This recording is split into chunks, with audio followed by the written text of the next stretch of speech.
다 함께 찬송가 549장을 찬양하시겠습니다.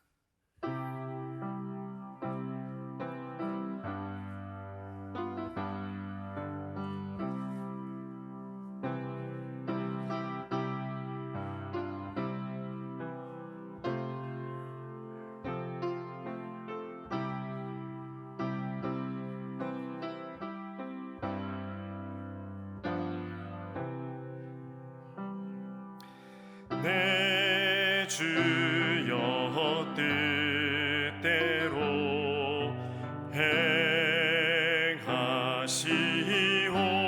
행하시옵소서. 온 몸과 영혼을 다 주께 드리니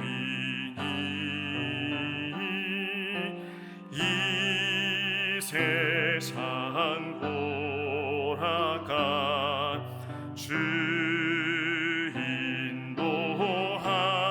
인도하시고 날 주관하셔서 뜻대로 하소서. 내 주여 뜻대로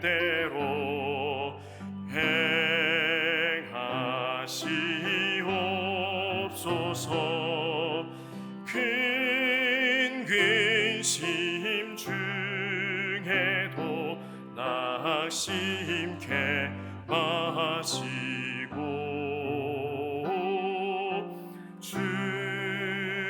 주님도 때로는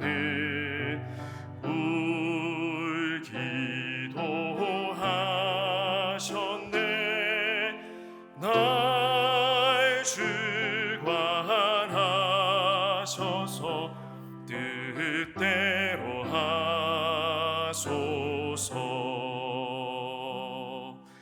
내 주여 뜻대로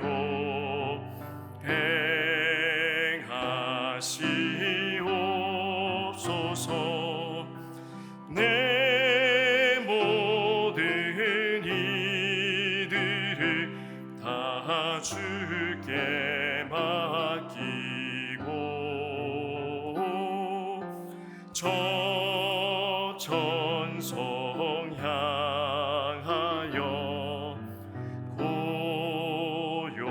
고요히 가리니 살든지 죽든지 뜻대로 하소서.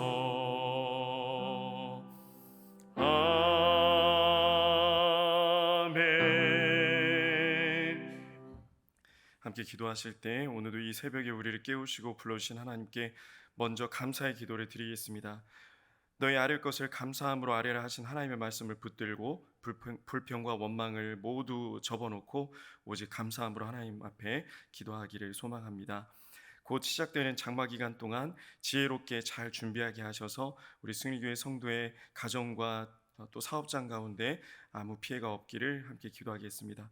마지막으로 교회를 위해서 기도하실 때 이제 또 시작될 교회학교의 여름 성경학교와 수련회 가운데 하나님 임재하셔서 우리 승리의 모든 자녀들이 하나님을 인격적으로 만나고 그 하나님의 영광을 위해 사는 삶을 결단하는 시간이 될 수 있도록 이를 위해서 애쓰고 힘쓰는 교역자들과 선생님들을 위해서도 기도해 주시기 바랍니다.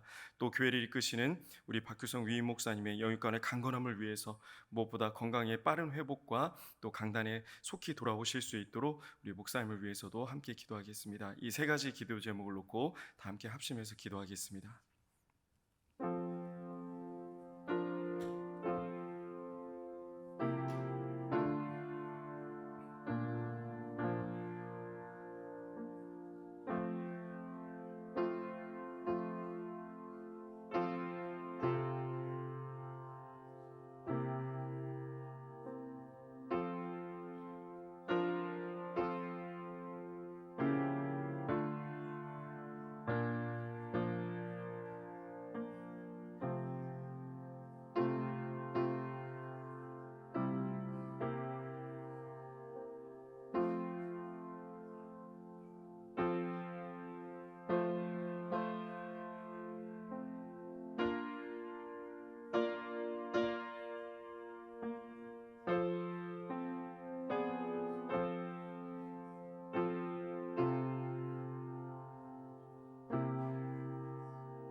주시는 참 좋으신 나의 하나님,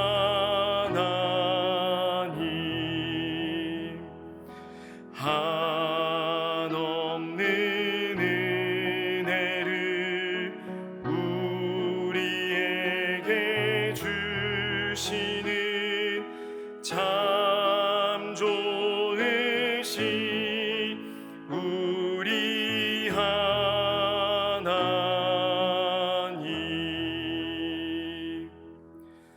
오늘 이 새벽에 하나님께서 우리에게 주시는 말씀은 사무엘상 26장 25절 한 절 말씀입니다. 사무엘상 26장 25절 한 절 말씀을 다 함께 한 목소리로 합독하겠습니다.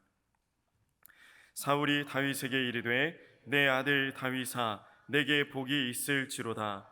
내가 큰 일을 행하겠고 반드시 승리를 얻으리라 하니라. 다윗은 자기 길로 가고 사울은 자기 곳으로 돌아가니라. 아멘. 네, 절호의 찬스라는 말이 있습니다. 내 인생에 다시는 오지 않을 것 같은 절호의 찬스, 놓치면 두고두고 후회할 것 같은 상황을 이렇게 표현합니다. 이런 기회가 왔을 때 잡을 수 있는 것도 실력이고 분별력이 있어야 된다라고 세상은 말합니다. 그런데 만약 이 절호의 찬스라고 여겨졌던 이 기회가 하나님의 뜻을 어기고 하나님의 말씀에서 벗어나는 일이라면 여러분 어떻게 하시겠습니까? 심지어 믿음의 사람들도 이렇게 이야기합니다. 나의 동역자들이 나를 위해서 기도해 주는 분들도 이렇게 얘기합니다. 이게 맞다고, 그렇게 하라고. 잠깐은 하나님께서 이해해 주실 정도로 이 기회가 너무 아깝다고 이야기합니다. 그래서 붙들라고 말합니다. 내 마음속에서도 이런 이야기가 들려옵니다. 잠깐이야. 잠깐만 내려놓자. 잠깐만 쉬자. 잠깐만 멈추자. 이렇게 좋은 기회에 더 많은 물질을 얻어서, 더 많은 사람을 얻어서, 더 많은 권력과 힘을 얻어서 나중에 후일에 하나님께 영광을 돌리자 라는 말이 내 마음을 계속 울립니다. 그럴듯하지 않습니까? 여러분은 어떻게 하시겠습니까? 사실 답은 정해져 있습니다. 하지 말아야 됩니다. 하나님의 뜻이 아니라면, 말씀에서 벗어난다면 아무리 좋은 기회라도, 아무리 절호의 찬스라도 이것을 선택하지 말아야 됩니다. 그런데 답은 정해져 있지만 결정이 결코 쉽지 않습니다. 우리는 이 절호의 찬스를 손에 쥐기 위해서 은근슬쩍 하나님의 뜻대로 사는 것을, 말씀대로 사는 일을 잠시 중단하거나 뒤로 미룰 때가 있습니다. 특별히 자녀와 연결된 일이 있을 때, 이 자녀와 연결되어서 절호의 기회가 왔을 때 부모님들은 마음을 완전히 뒤집어 놓습니다. 그래서 믿음으로 사는 일을, 믿음의 사람으로 사는 일을 중단하거나 미루는 것을 넘어 아예 믿음을 포기할 때도 있습니다. 예전에 사역했던 교회에서는 토요일에 고3 아이들 제자 훈련을 했다가 사역자가 사임하는 모습을 보기도 했습니다. 참 어이없는 일이지만 이런 일들이 비일비재하게 일어납니다. 이 기회가, 이 사람이, 이 사건이, 이 장소가 하나님께서 주신 기회인지 어떻게 알 수 있을까요? 여러분들은 확신할 수 있으십니까? 우리는 어떻게 분별해야 될까요? 다윗에게 이 절호의 찬스가 찾아왔습니다. 사무엘상 24장에서 다윗을 죽이려고 쫓아왔던 사울이 용변을 보려고 다윗이 숨어 있는 동굴에 들어왔습니다. 하필 그 동굴에 들어왔습니다. 다윗은 사울의 옷자락만 살짝 베어내고 사울을 살려줬습니다. 사실 사울만 죽이면 이 지긋지긋한 도망자 신세를 끝낼 수 있습니다.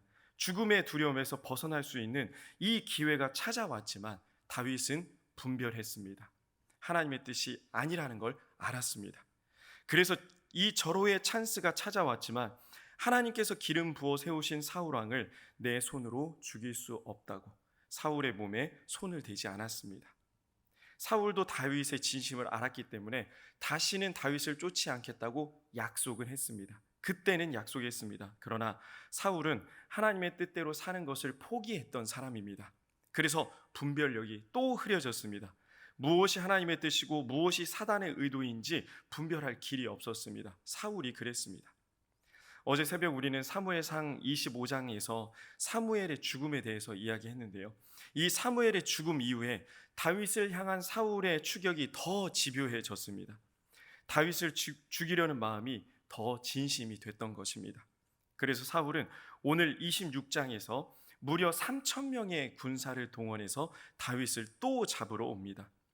예전에 사울은 블레셋과 싸우는 전쟁에서, 첫 번째 전쟁에서 3,000명의 병사들을 동원해서 큰 승리를 거두었습니다. 이 3,000이라는 숫자가 사울에게는 의미가 있는 숫자입니다.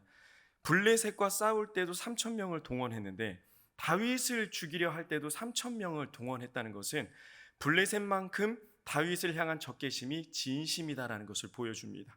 하나님의 사람 다윗을 죽이기 위해 진심이었다라는 뜻입니다. 사울의 마음이 이미 어그러진 것입니다. 그의 분별력이 무뎌진 것입니다. 이렇게 다윗을 죽이려고 온 사울에게 다윗은 자신의 부하 아비새와 함께 몰래 접근을 했습니다. 모두 잠들어 있는 사울의 진영에 아비새를 대동하고 단 둘이 몰래 침투를 했던 것입니다. 다윗과 아비새의 침투 기술이 뛰어난 건지 아니면 사울의 부하들이 무능력했던 건지 침투를 성공했습니다. 그리고 다윗과 아비새는 사울이 잠들어 있는 바로 코앞까지 갔습니다. 바로 눈앞에 사울이 잠자고 있습니다. 기회가 또 찾아왔습니다. 두 번째 기회입니다.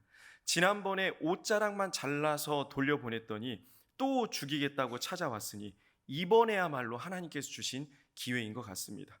절호의 찬스가 온 것입니다. 그래서 이 기회를 가지고 아비새가 다음과 같이 말하는데요. 사무엘상 26장 8절 말씀을 함께 읽겠습니다. 아비새가 다윗에게 이르되 하나님이 오늘 당신의 원수를 당신의 손에 넘기셨나이다. 그러므로 청하오니 내가 창으로 그를 찔러서 단번에 땅에 꽂게 하소서. 내가 그를 두 번 찌를 일이 없으리이다 하니. 아비새의 말에 확신과 자신감이 느껴지지 않습니까? 하나님께서 넘기셨습니다.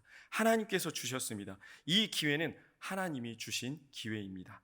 지난번에도 기회를 날려서 이 사단이 났는데 이번에는 놓치면 안 됩니다. 아비새의 말이 맞는 것 같습니다. 구구절절 옳습니다. 이 기회 또 놓칠 수 없습니다. 더군다나 아비새는 다윗의 손에 피를 묻히지 않게 할 것이라고 호언장담을 합니다.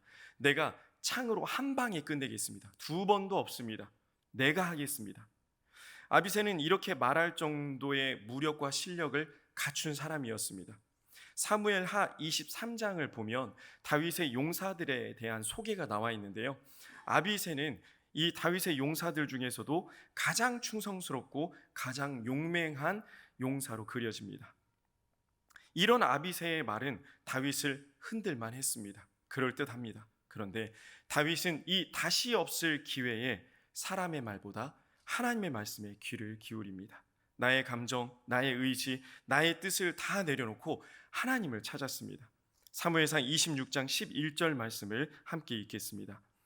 내가 손을 들어 여호와의 기름 부음 받은 자를 치는 것을 여호와께서 금하시나니 너는 그의 머리 곁에 있는 창과 물병만 가지고 가자 하고. 다윗이 수없는 실수의 모습을 보입니다. 이후에 다윗은 끔찍한 잘못도 계속 저지르지요. 하지만 다윗 정말 대단한 사람입니다. 하나님의 마음에 합한 자라고 불릴 만한 사람입니다. 어떻게 이런 기회에, 이런 찬스에 이런 고백을 할 수 있을까요? 다윗은 사울의 창과 물병만 가지고 다시 조용히 돌아갔습니다.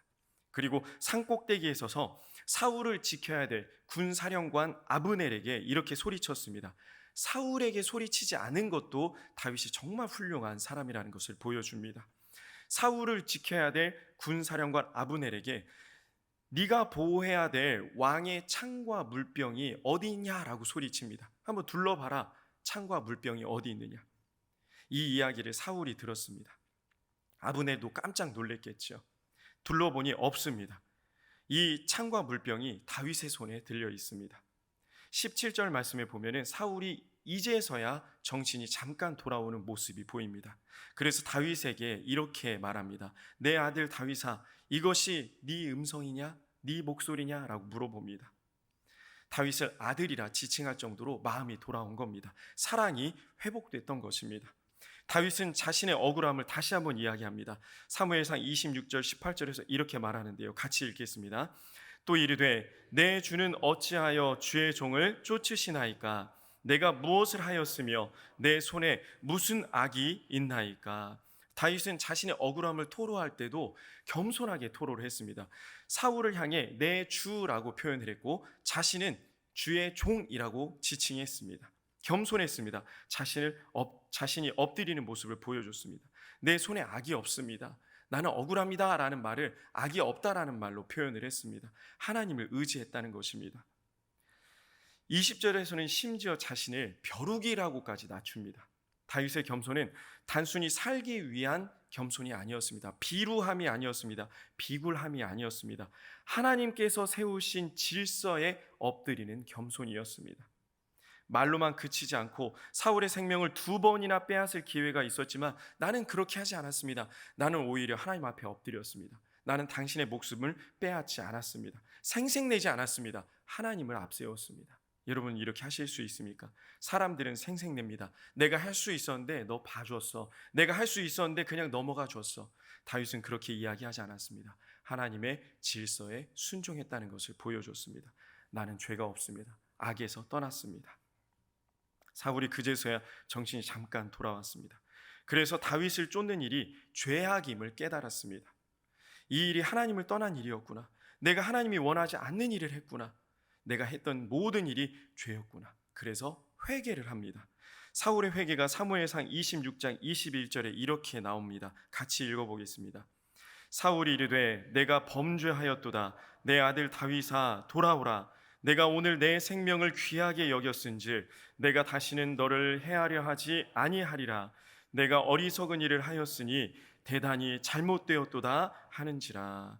후회했습니다. 이것이 잘못이었구나, 이것이 죄였구나 엎드렸습니다. 그러나 회개한 것처럼 보였던 사울의 모습은 잠깐뿐이었습니다. 실제로 이후에 다윗을 더 이상 쫓지는 않았습니다. 그럼 회개한 것 아닙니까? 다시는 다윗을 쫓지 않기로 한 약속만 지키면 회개입니까? 우리가 하나님 앞에 회개할 때 치명적인 약점이 여기에 있습니다.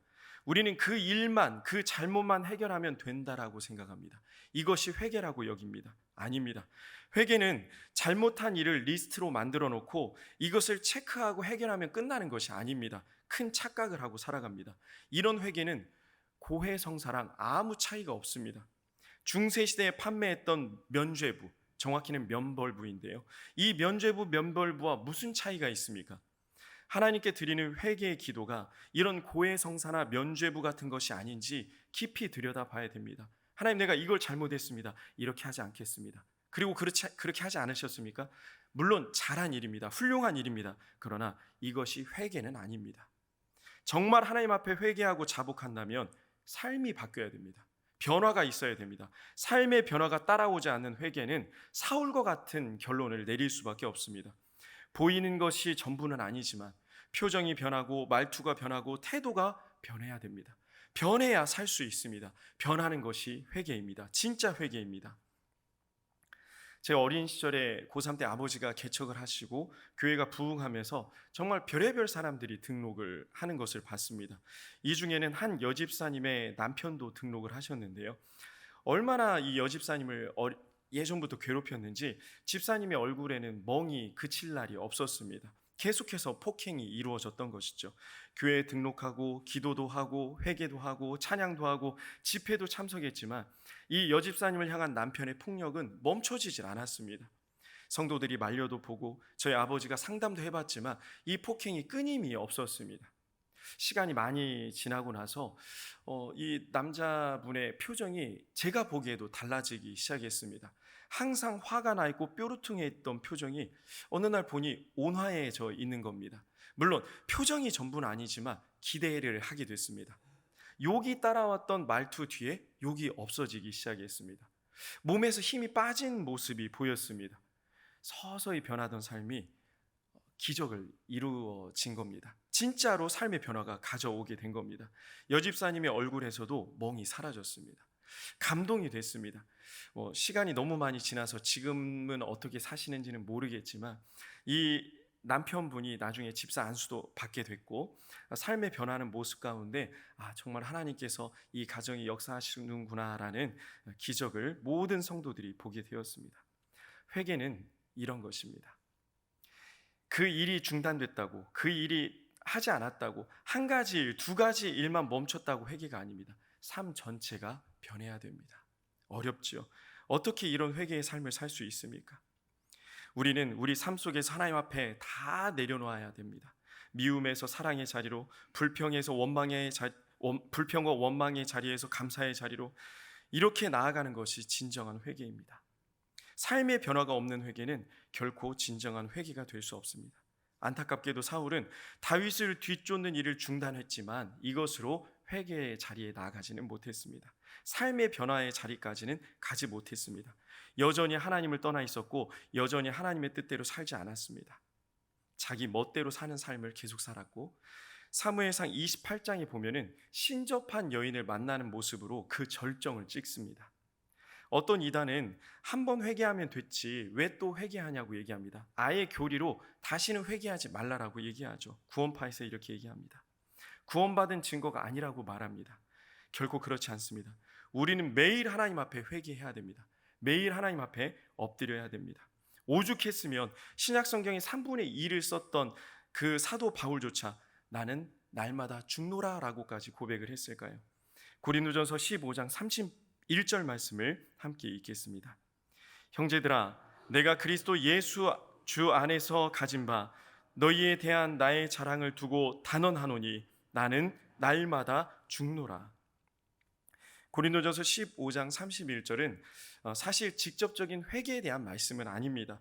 예수님을 위한 고난을 내가 매일 지겠다, 내가 매일 죽겠다, 하지만 부활의 소망이 있다 라는 말씀이 고린도전서 15장 전체에 걸쳐서 나오는 말씀입니다. 하지만 또한 이 말씀은 매일 나 자신을, 내 자아를 죽이지 않고서는 그리스도인으로 살아갈 수 없다는 고백이기도 합니다. 내 자아를 죽이는 것이 무엇입니까? 내 삶을 죽이는 것입니다. 내 삶을 죽이는 것이 무엇입니까? 이것이 회개입니다. 오늘도 우리는 바울의 나는 날마다 죽노라 라는 고백을 뒤로 하고 나몰라라 하고 내 고집, 내 생각, 내 기준을 죽일지 살릴지 또 고민하면서 살아갈 것입니다. 부디 이 고민 가운데 다윗과 같이 내 고집, 내 생각, 내 기준이 아닌 하나님의 말씀을 붙들고 하나님의 사람으로 사시기를 간절히 소망합니다. 사랑하는 승리의 성도 여러분, 평생을 하나님의 사람으로 살아오신 여러분을 진심으로 응원하고 축복합니다. 너무 잘 해오셨습니다. 그러나 앞으로가 더 중요합니다. 앞으로 우리의 숨이 다하는 그날까지 하나님의 사람으로 살아가시기를 소망합니다. 다윗이 이 절호의 찬스 속에서도 믿음직한 부하 아비새의 말에도 흔들리지 않고 모든 상황이 딱딱 맞아 떨어지고 소위 온 세상이 나를 돕는 것 같은 그때에도 눈을 들어 하나님을 바라보고 귀를 열어 하나님의 음성에 귀를 기울였던 것처럼 우리도 세상에 사람에 흔들리지 않고 하나님을 바라보고 하나님의 음성에 귀를 기울여 하나님의 뜻대로 사시는 우리 모두가 되기를 간절히 소망합니다. 기도하겠습니다. 사랑의 하나님 아버지, 오늘도 우리를 이렇게 새벽을 깨울 수 있는 건강 주심에, 믿음 주심에 감사를 드립니다. 또 말씀을 듣고 아멘으로 순종할 수 있는 마음을 선물해 주셔서 너무나도 감사합니다. 형통한 상황 속에서도, 어려운 상황 속에서도 상황과 감정에 휘둘리지 않게 하시고 차분히 말씀을 붙들고 하나님 주시는 분별력으로 지혜로운 선택을 하게 하여 주옵소서. 매일을 말씀을 붙들고 말씀의 사람, 하나님의 사람으로 살게 해 주옵소서.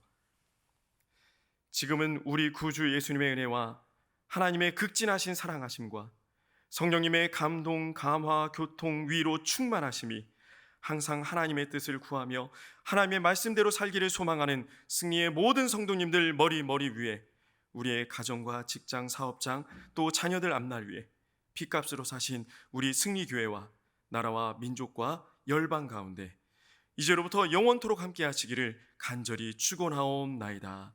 아멘.